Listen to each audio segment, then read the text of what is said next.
welcome to All Things Conscious podcast. This is a sacred space where we explore the journey of spiritual growth, collective healing, and living consciously in a world that often tries to rattle us. I'm your host, Shauna Romke. Hey Soul Tribe, I have a very important show for you today, and I am urging all women to listen to this episode. Please take some time out to listen to it, because we are being silenced and erased. Just like through the centuries. The title of the show is They Tried to Erase Her, but the feminine is rising. And first I was going to start with Mary Magdalene, but it goes much further and much deeper than that. It started with Eve in the creation story in Genesis. Let's go all the way back to the beginning of the story of Adam and Eve. The very first woman in the Bible is blamed for the fall of humanity. Eve talks to the serpent, she eats the fruit from the tree of knowledge, and then gives it to Adam. And from that moment on, she becomes the reason we're all supposedly broken. I mean, we have to be broken, right, for the church to make any money. They have to fill their seats. Think about this. She wasn't celebrated for being curious. She wasn't honored for seeking truth. She was punished. Not just with pain and childbirth, but with submission. The text says, your desire will be for your husband, and he will rule over you. Wow. That was the beginning of a narrative that says women are dangerous, emotional, and easily deceived, and need to be controlled. What did she really do? She reached for knowledge. She wanted to know. That's the original sin. From the very beginning, the feminine was framed as the problem, and that the framing still shows up in religion and leadership and politics and the military. Even before they erased Mary Magdalene, they blamed Eve. I guess you got to point the finger at somebody when you don't want to take responsibility for your own actions. Let's go back to Mary Magdalene. They tried to erase her. They twisted her story. They turned her into a sinner, a prostitute. Anything to hide the truth. She wasn't just a follower of Christ. She was his equal, his partner. You know, we forget Jesus, Yeshua, was a Jewish man living in a Jewish culture. Men were typically married by 18, sometimes younger, women even younger. That was the norm. That was expected. So the idea that Jesus walked around unmarried, untouched, and untethered, that's not what the culture supported. Marriages were arranged and relationships were part of building family and covenant. Jesus wasn't just preparing to be sacrificed, he was living, teaching, traveling. And in that, Mary Magdalene was likely his equal and his beloved. On her own, she was a healer, a teacher, a divine feminine force that threatened the entire system. So they buried her under lies, and they've been doing the same thing to women ever since. This isn't just history. It's happening even today in 2025. Today, women's voices are still being silenced and eradicated. Just look at the first days of this administration, what they did. They took historical women fighter pilots from the Air Force and Pentagon and erased them from their websites, trying to erase them from history. But you know what? Those are real women. Their efforts in the war really happened. Then they fired the top 4-star general women in the military. The only women in power in the military who were 4-star generals. They fired them without even a reason. DEI? That's what this administration went on. DEI? Really? I was in the military. I had to pass my PE test. I had to pass my schooling. You know, I had to be a good soldier.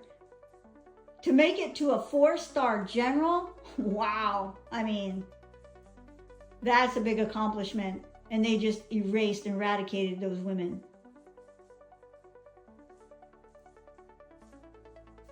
Our bodies are being legislated.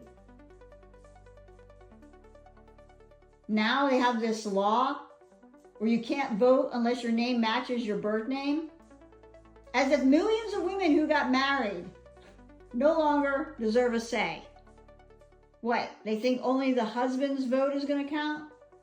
Now you have to come up with your birth certificate, your driver's license, your passport, and maybe they're hoping that it'll be too much for some people, or some people won't be able to find their original documents. This is clear voter suppression. Let's talk about Roe versus Wade. Roe versus Wade was reversed. That's not just a legal blow, that's a spiritual assault. Women need autonomy over their own bodies. No one has the right to say what happens to your body. And women, what do you think about that? The Women's Retirement Protection Act of 2025, which is a federal bill requiring spousal consent on your 401k withdrawal or loan. That's right. You work hard, you save your 401k, you want to take money out, guess what? If you're married, you need your spouse's signature on it. And it's labeled to protect women when you know that's not what it's doing. Oh my God. Are we not going back in history? And even more terrifying, some states now suggest a death penalty for abortion or even miscarriage. They're so pro-choice, they're willing to kill the mother. Women in comas are being kept alive to carry pregnancies, stripped of autonomy, treated like vessels. This isn't about morality. This is about control, like it's always been about control. Men have fragile egos and they don't like to see women in power. Look at our president. This is a man who built an empire on disrespecting women. He is a convicted rapist, a man who bragged about assault like it was a sport. He surrounded himself with predators like Jeffrey Epstein, whether there's a list or not. You are the company you keep. And somehow still people turn a blind eye because we were taught to protect power, not challenge it. And here's where I want to shift the conversation, because the truth is, we women helped uphold these systems. Not because we're weak, we were programmed to survive them. The distorted feminine was taught, flatter him so he doesn't hit you, flirt to stay safe, submit to be accepted, stay small so he feels big. And it worked for a while. But all it really did was enable the distorted masculine to keep abusing power without accountability. That era is over. Their survival strategy is no longer working. We're not here to play the old game better. We're here to burn the game board. This is the rise of the divine feminine, not the seductive mask, not the codependent nurturer. The true divine feminine is intuitive and powerful and wise and radiant and fierce and nurturing and sovereign. Women are the most powerful beings in the universe. We have a portal inside of us. The womb is a portal where the etherical world and the natural world come together, where a soul comes through that portal and enters into a being. Women don't need permission. The divine feminine doesn't need to stroke anyone's ego. She doesn't fight back with the same energy. She rises, and in doing so, she transforms everything around her. How do you fight back without fighting back, matching the distorted masculine's energy? You heal. You embody. You remember. You stop abandoning yourself. You stop feeding the system that exploits us. You stop believing that being nice will protect you and start being real.